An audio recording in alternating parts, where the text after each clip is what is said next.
So happy to have you here to join me in welcoming His Excellency Ambassador Lopes to BYU, the Ambassador of Portugal to the United States.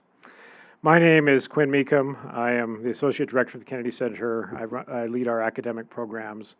And one of the highlights of being at BYU is that occasionally we get visited by very distinguished diplomats and statespeople, and today is no exception. And I'm excited to introduce you to His Excellency. Before I do that, we would like to have an opening prayer for our talk. Mitchell Balliff, who is majoring in economics and Portuguese from San Diego, California, who actually served a mission in Ambassador Lopes' hometown of Castelo Branco, will offer our opening prayer. Go ahead, Mitchell.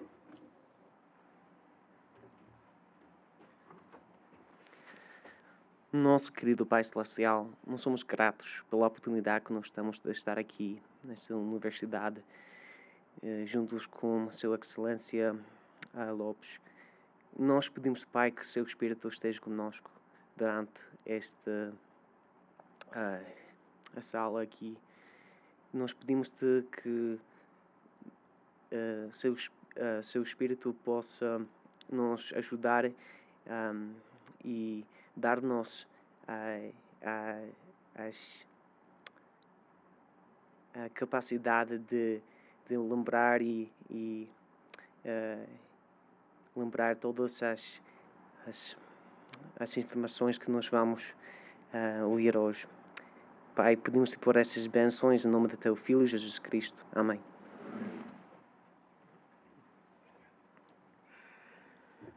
Thank you very much. How many of you in the audience understood that prayer? By a show of hands. That's marvelous. How many of you have had a chance at some point in your life to live in a Portuguese-speaking country? Could you show of hands?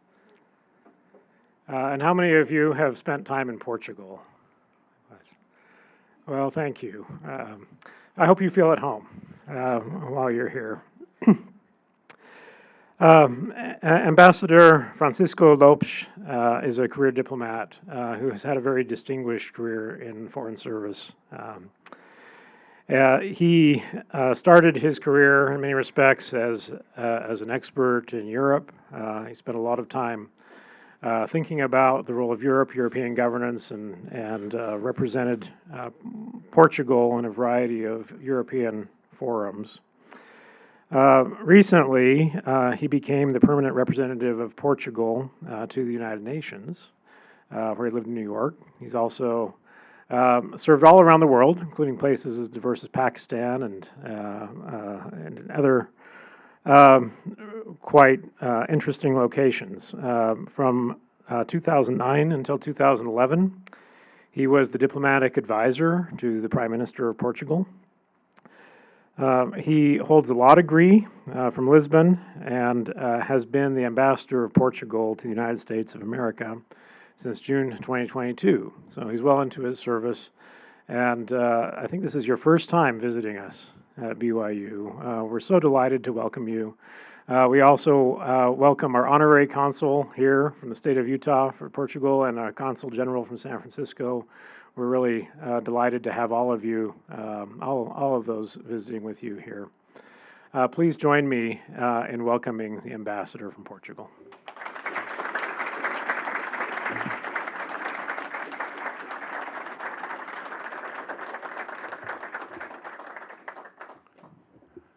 Thank you very much, Professor Meekum, and thank you to the Kennedy Center and to BYU. You know, as you said, it's my first time in Utah, so it's my first time here in BYU. But I already said at lunch that I'm tempted to stay as a student. But unfortunately, our Consul General in San Francisco called me back to duty, and he said that from now on, after listening to me saying this very rebellious thing about staying and studying here at BIU. He said, my main objective now is to make sure that Ambassador Lopes flies back to Washington, D.C. on Saturday. So, blame him. Well, I'm very pleased to see that many of you not only know Portugal, but speak and understand Portuguese, and have traveled and known and learned about Portuguese-speaking countries, so Portugal and other Portuguese-speaking countries. But anyway, let me start by giving you a kind of quick characterization of my country nowadays, and then I intend to go a little bit through history, and then at the end tell you a little more about the bilateral relationship between Portugal and the United States. So, what kind of country is Portugal today? Since we recovered democracy 50 years ago, and we actually commemorate these 50 years in 2024, so we recovered democracy in 74, and then we went through a process of transition that was not that quickly and direct, but it was very successful. Portugal became, in the last 50 years, mainly a NATO country. We are a founding member of NATO in 1949, as the US, of course. A very staunch transatlantic country. For us, the transatlantic link is part of our identity. An European Union member state, a proud European Union member state since 40 years ago. A member of the community of Portuguese-speaking countries that brings together 9 countries whose official language is Portuguese, and also a country with 10 million, roughly 10 million people. It's our population in our territory, this strategic triangle made of continental Portugal, the archipelago of the Azores, and the archipelago of Madeira. So we are 10 million. It's the population of some American states. But we have around 5 million other Portuguese citizens around the world. So the Portuguese communities around the world are part of the central fabric of how we see Portugal today. So we like to see ourselves as Portuguese, not only these 10 million that live in Portugal, but also the other 5 million that live around the world. From these 5 million, almost 500,000 Portuguese citizens live in the US, and there are 1.5 million Americans that identify themselves as Portuguese, spread around all the 50 US states.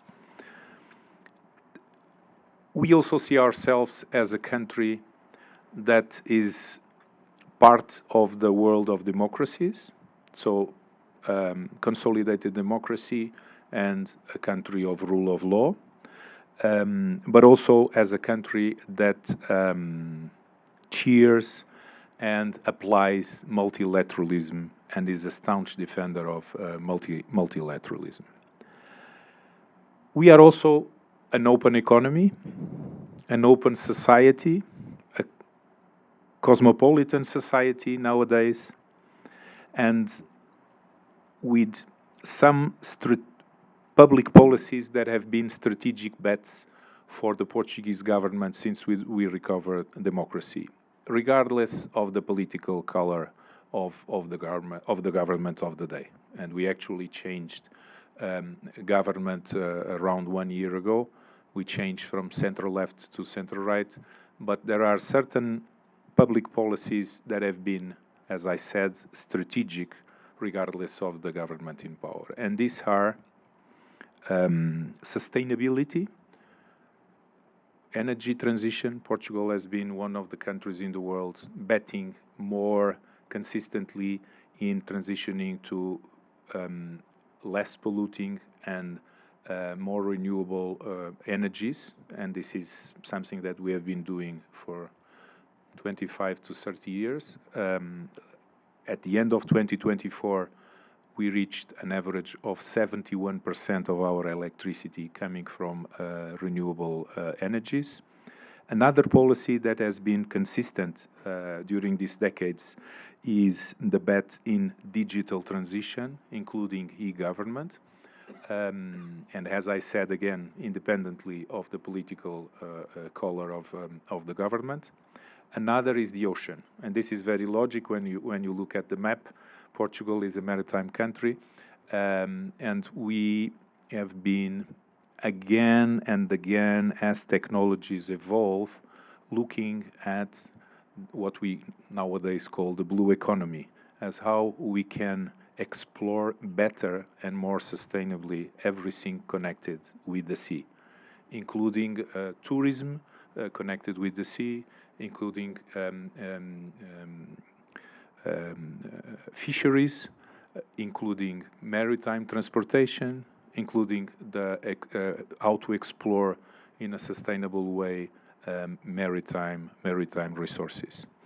Another bet has been the promotion of better competencies, education, and research, because we are coming, or we were coming when we recovered democracy in the 70s, from a point of departure that it was far behind the rest of the European countries.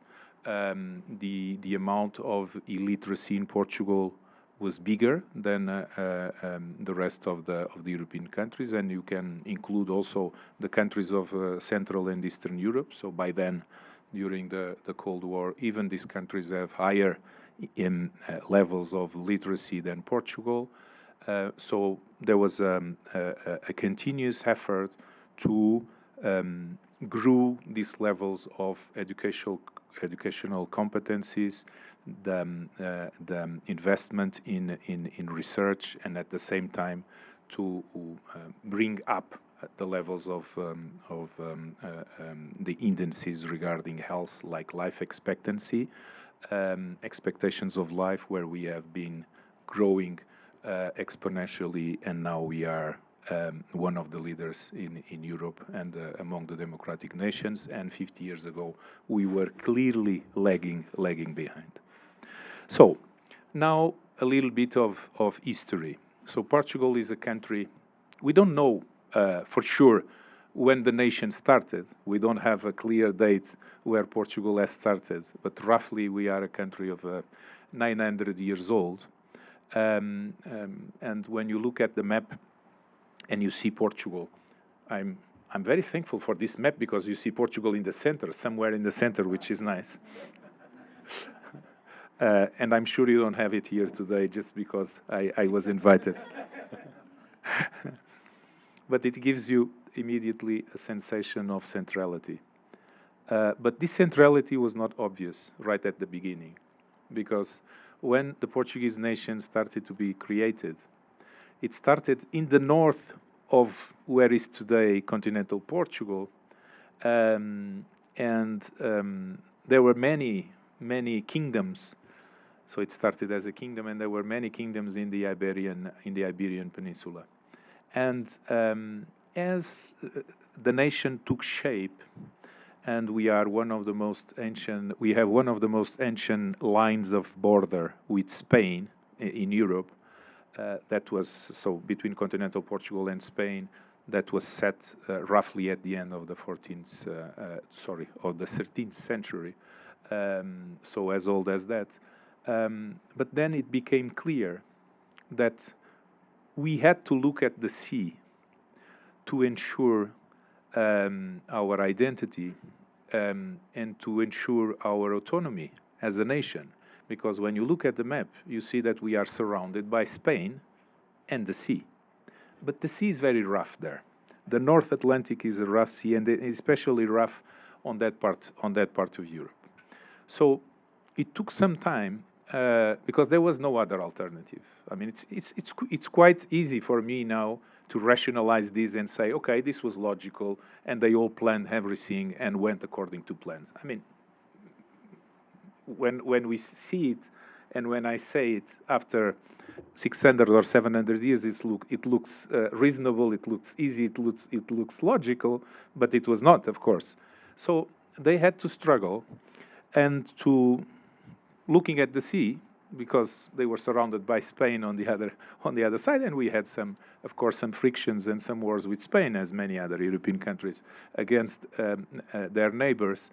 So looking at the sea gave us,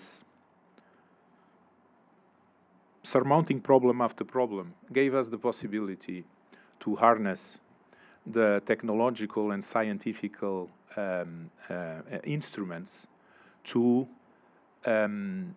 manage to better navigate further away from the coast. And that's why Portugal, for several centuries, became one of the leading maritime nations of the world. Starting with some of the islands around Europe, and then going down the South Atlantic and around the Atlantic, and then on and on to Asia and the Pacific. The Portuguese were the first Europeans to reach Japan, for example. It was a Portuguese, because by then Spain was basically doing the same maritime adventures. It was a Portuguese, although at the service of the Spanish king, that made the first navigation trip around the world, Magellan. So our soul, our character as a nation, and as the Portuguese people became connected with openness, became connected with trade, and became connected with the rest of the world, with some challenges along the way, because at the, let's say, the second half, and simplifying the second half of this discovery period, we also, like some other European countries, decided to bet on colonization, and this was part of our history where we had some challenges that some of you know about, some of you, of course, studied, and then we were late after the Second World War to adhere to the movement of decolonization and the movement of independencies of countries and regions of the world that were still colonies of European powers, of European countries. But then eventually we did it in '74, as I said, and we recovered democracy and became broadly the country I just characterized right at the beginning. Now,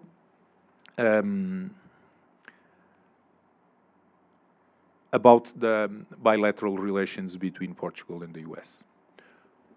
When the independence of the United States happened from the 13 colonies of Northeast North America, America of the Northeast, we have some registers of some Portuguese already living here in these 13 colonies. What were they doing? Basically two things. Trading wine, especially Madeira wine, and most of you also know that the founding fathers of the US toasted with Madeira wine when they declared independence. So there were some Madeira and other Portuguese wine traders from Virginia up until Massachusetts.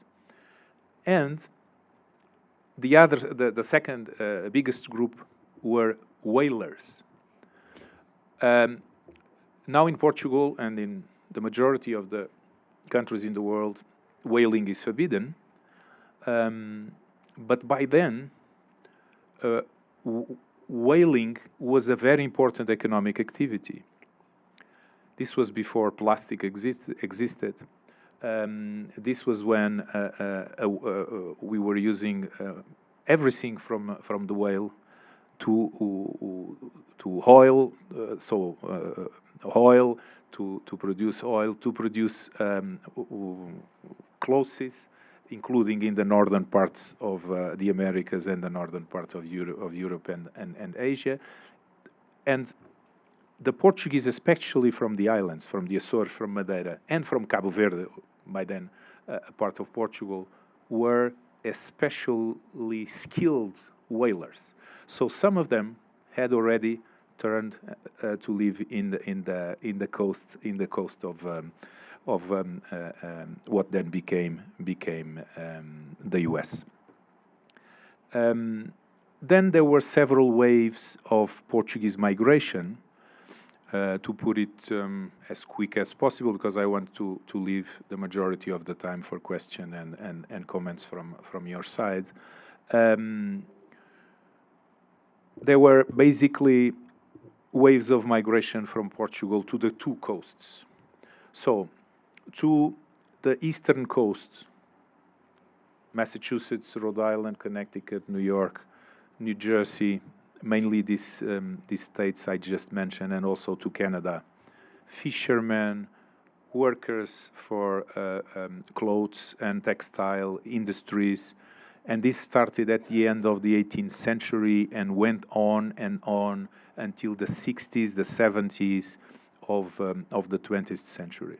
But at the same time, also starting in the 70s of the 19th century, there were several waves of migration from Portugal to the west coast, to California.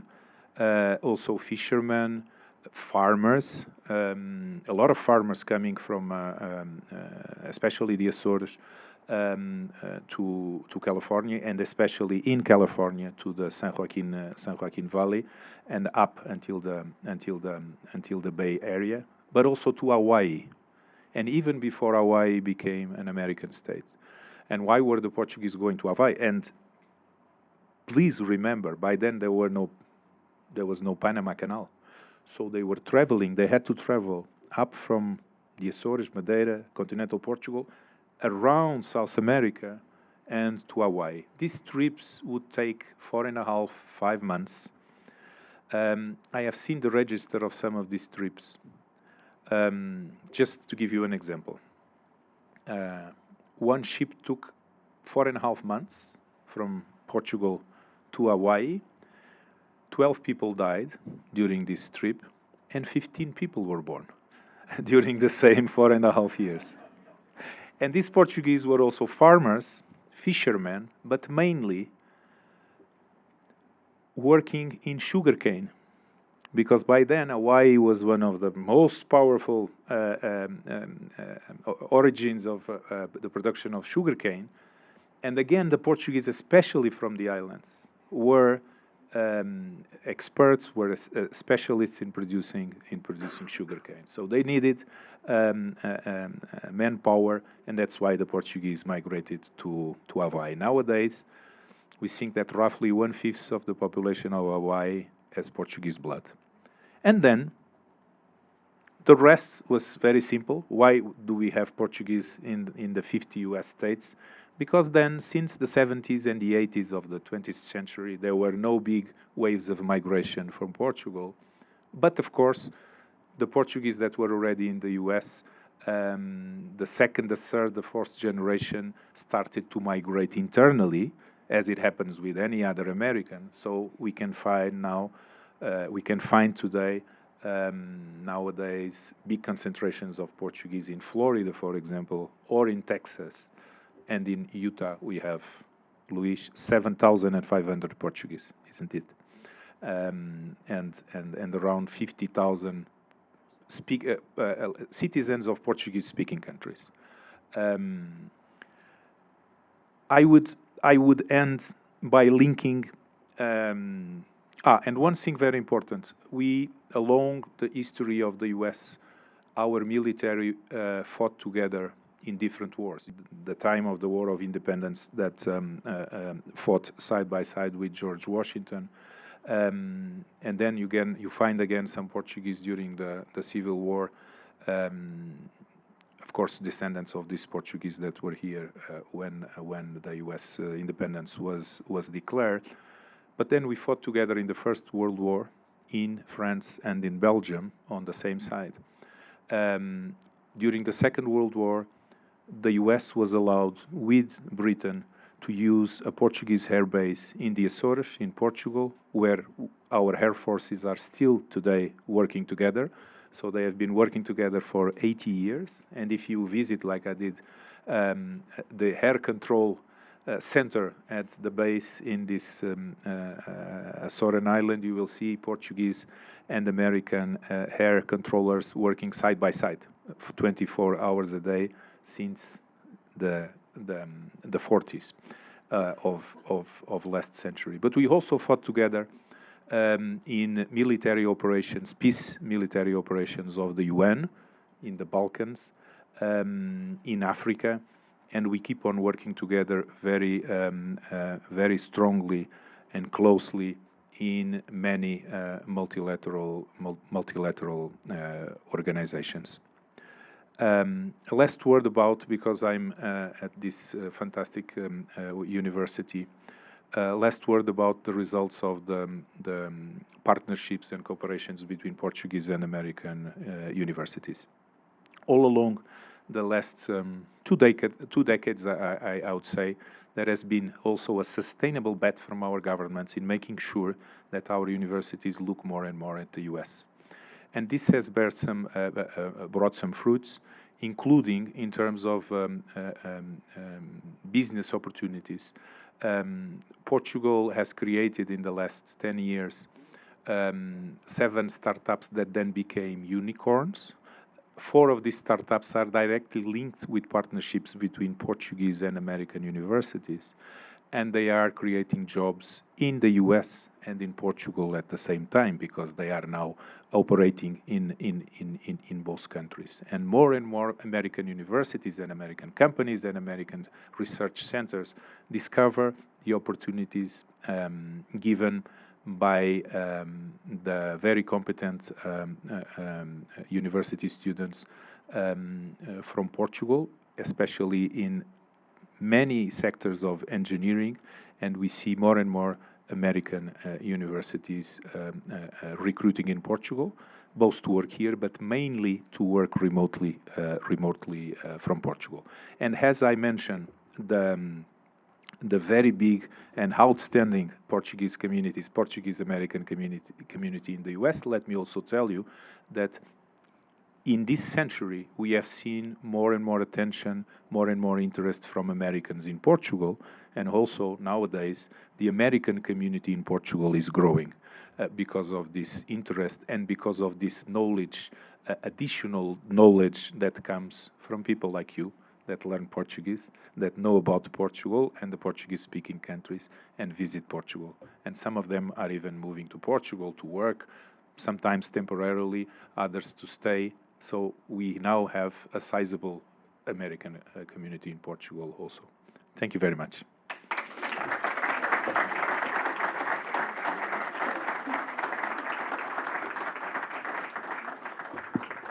Thank you very much, Ambassador Lopes, for those thoughtful remarks. We would like to bring you into the conversation now. We have 20 minutes where we would be interested in hearing your questions. The ambassador has said that he'd be open to a wide variety of questions from you, and if you do have a question you would like to ask, we just invite you to raise your hand. Adelie in the back has a microphone she will bring to you. When you receive the microphone, if you could stand and tell us your name. If you're a student, tell us what you study as well, and ask a concise question so we can get as many good questions in as we can in our remaining time. And we will conclude at 2:50. Thank you.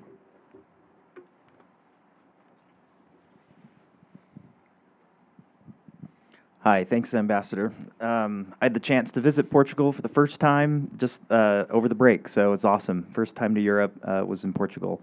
There we got to talk to a lot of people. Economically, obviously, the EU and things that have went on have fluctuated in Portugal's economy. I guess, what is like the biggest threat to Portugal economically and maybe politically that you see on the horizon with a lot of changes in democracies and things going on? Mm-hmm. Thank you very much.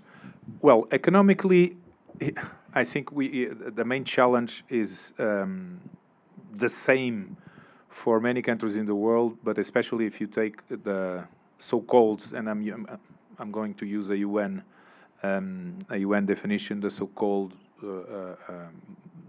developed countries. Let's put it like that: the OECD members. So the challenges are basically the same, and they are connected in one way or the other to this transition, economic transition, to this digital transition, including the arrival of artificial intelligence. So we are clear, and it has been more and more clear that we are in a radical transition of the way our economies work. And there's a link, I think, clear link between the digital transition and what it has brought about in the last years and the energy transition. The two things are connected. The two dimensions are more and more connected and have more and more influence in our economies. And they are actually bringing our economies more intersected, more interconnected, more interdependent, and not the other way around. On political challenges, also, I mean, we are so close to each other now. We have globalized economy in a way. We had a process of globalizing the economy that started many years ago, even centuries ago. We are in a way also, we have been also globalizing our societies. We know much more of each other as time goes by, but we have also globalized expectations. So as the expectations of everybody living anywhere in the world comes closer to the expectations of people living in the most developed countries, the challenges are also more or less the same. And politically, I think they are connected with a direct link also between two dimensions. One is how shorter are becoming the political cycles in all the democracies around the world, and the connection of this dimension with the importance of social networks. So the enlargement of the political participation of people through social networks, and of course, this globalization of expectations that comes with it, and the intersection with how political cycles are becoming shorter, and bringing an additional difficulty to political deciders, because they know that nowadays, more and more, they are counting on shorter mandates, shorter effective mandates, shorter periods to bring their public policies choices to bear fruits.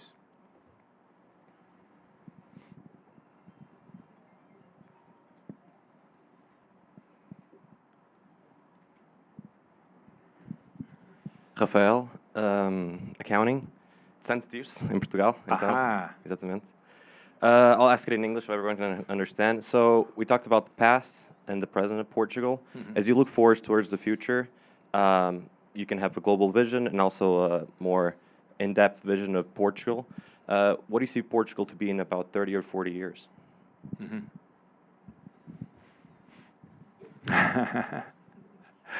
Well, I'm no longer as young as you are, of course. You are a little bit younger than my kids. So the main decisions will have to be taken, of course, by your generations. But the decisions we take now, my generation, and some of the people older than me that have to contribute and to influence these decisions are very important also for your generation. So how do I see Portugal in 30 years? I can basically draw two alternatives. And then if we are lucky enough, especially me, to speak again about this in 30 years, you will probably tell me, well, alternative A did not happen. Alternative B, neither did not happen, and there was something happened in between. But let me venture.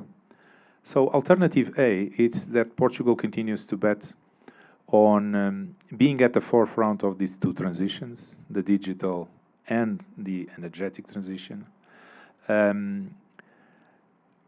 Always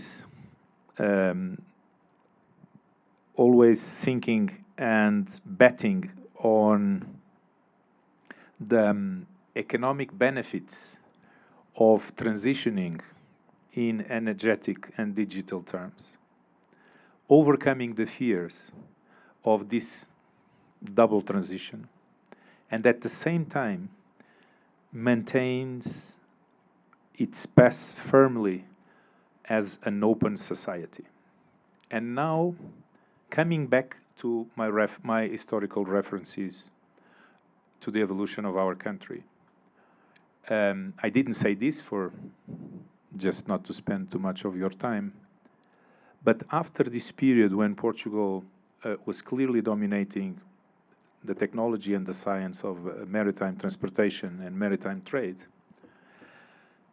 there was a period, a more grey period, not to say that it was more dark, that basically happened, and again, trying to simplify, basically happened because at a certain moment Portugal decided for inward looking. Portugal decided to close its society and to even expel part of the scientists, part of the experts that we had recruited in other European countries, in Spain, in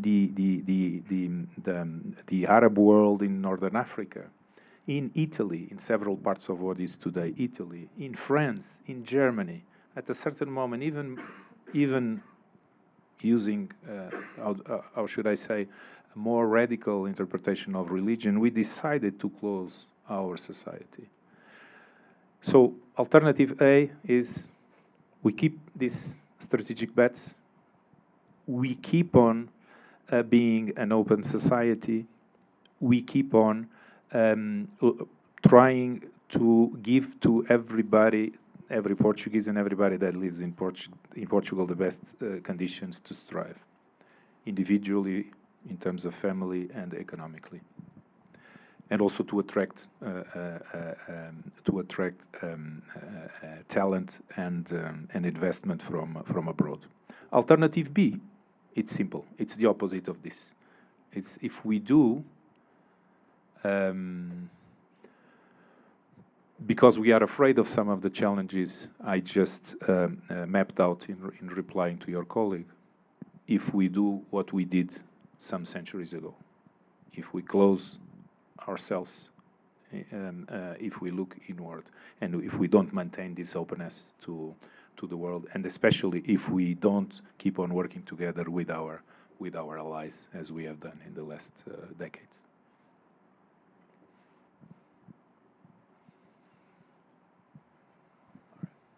Well, thank you, Excellency, for visiting BYU. And I'm Ford. I'm in the accounting major. Since you mentioned about economy and globalization, I just want to ask about your opinion about the de-globalization in the recent years. Mm-hmm. Yes. So, if we look at some of the policies, some of the declarations, some of the intentions, even some of the political theories of the last 5-10 years, we will certainly take seriously deglobalization. If we look at the wider trends, what we see is that trade is continuing to give us a central part of our economic strengths in every country of the world. Between the majority of the economies, trade continues to go up. The numbers of trade continue to go up. The numbers of investment continue to go up. I can tell you that, for instance, between Portugal and the US, we have been the numbers have been going up in trade 2 ways, in investment 2 ways, in tourism, in learning of Portuguese language, including in BYU. The numbers are incredibly strong. And you see sometimes these indicators evolving at double digits. But if you look broadly at the whole world, there's clearly a sense of, how should I say, rebalance. I would most call it rebalance of globalization. And you can see that in trade negotiations, for example. Until the 90s, what we were seeing was a continuous a succession of free trade deals.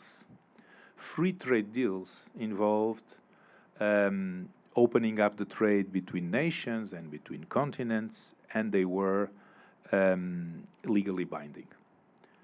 From the years 2000, we started to hear about trade frameworks. So instead of trade agreements, we were speaking about trade frameworks. Frameworks were not legally binding, they were only politically binding.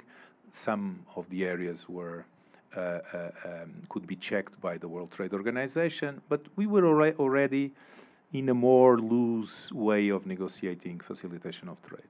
And then recently we heard, so after agreements and then frameworks, we heard about trade declarations. Trade declarations. Trade declarations are, of course, even more loosely politically binding and more loosely checked by international organizations. This means that there was a trend to be more wary of some impacts of the openness of global trade in many countries. Some countries are more in the news, others are less. But if you study countries, for example, even in the developing world, you will see that there were some pushbacks about this openness. So we have seen a process of rebalancing. This being said, in these last 25, 30 years, since we lost this momentum and we lost these possibilities of negotiating free trade agreements, the amount of trade in the world keeps on mounting, mounting.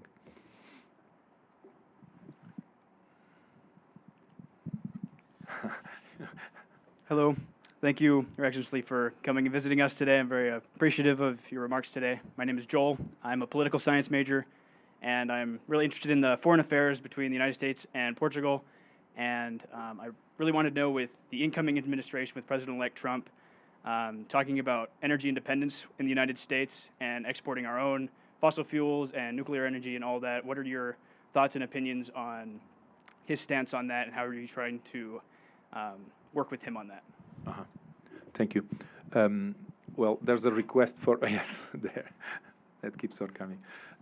Yes, well, we, as with any other country, especially with such a fundamental ally as the US, we work, of course, with different administration, different political parties. It happens, as I said, we also changed the government quite recently, less than 1 year ago. So I'm looking forward to work with the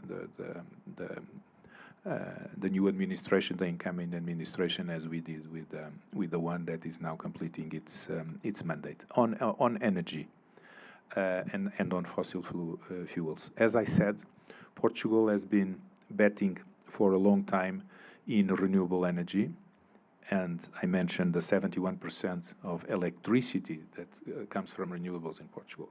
This is of electricity, but in total energy consumption, it's roughly half. It's 35% of our energy needs are coming from renewables, which means that the other 65 are still coming from other kinds of energy sources, including fossil fuels. And our main energy of transition from fossil fuels to renewables that we hope to reach in 2050 we become carbon neutral. But until then, and even after then, we will need some other sources of energy. And our main bet for the transition is gas.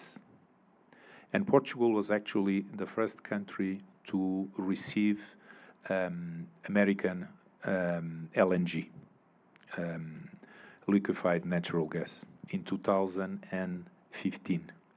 And since 2015, when we received the first tanker of American LNG, American gas went from 0 to 50% of the gas we import from around the world, which tells you how important it is for us today, American gas. And it will keep on being important. Some Portuguese companies are still, as we speak, signing agreements, because these are long-term agreements, for 25, 30 years with American companies, providers of gas. What we set aside already was coal. As you know, from these different fossil fuels, coal is probably the one that pollutes the most, and we got rid of coal in our energy mix already 5 years ago. 4 years ago, excuse me, let me correct, 4 years ago. So we got rid of coal. We are still using oil, of course, but we are especially betting on using gas during this long energy transition. And he has been asking since the beginning. Thank you so much. Seth Allred, I'm in marketing in the business school. My question for you is, in your opinion, what trends have you seen that has contributed to Portugal adopting renewable energies at a higher rate than other countries, specifically with the 35% of renewable energies coming from, or energy coming from renewable energies, and 71% of electricity coming from that? What trends have you seen in your experience? Yeah. Well, actually,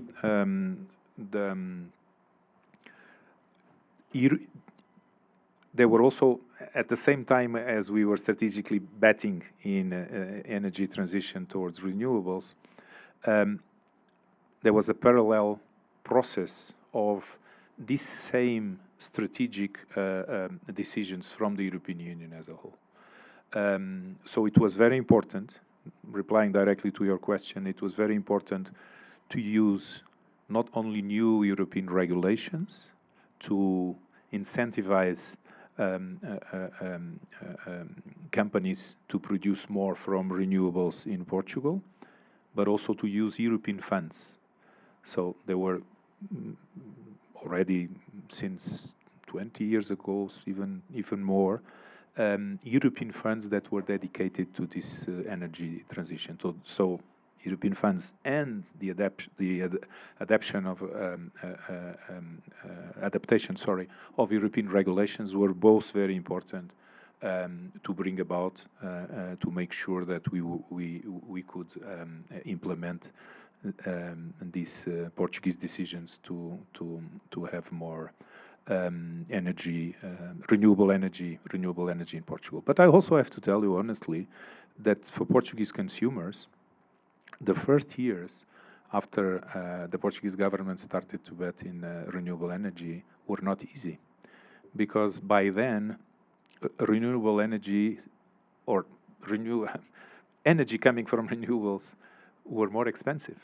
So the consumers, both families and companies, didn't like it that much, or at least some consumers. Not everybody had the financial comfort to think, well, this is the right bet, and I will pay a little bit more now, but it will be better in the future. No, many people, were struggling to pay higher costs of electricity. Nowadays, it's of course more consensual, because now we are paying our prices of electricity, Portugal and Spain, for example, because we now have a common market of electricity with Spain, are one of the lowest in Europe. All right. Thank you so much, Mr. Professor. We sure appreciate it. Please join me in one big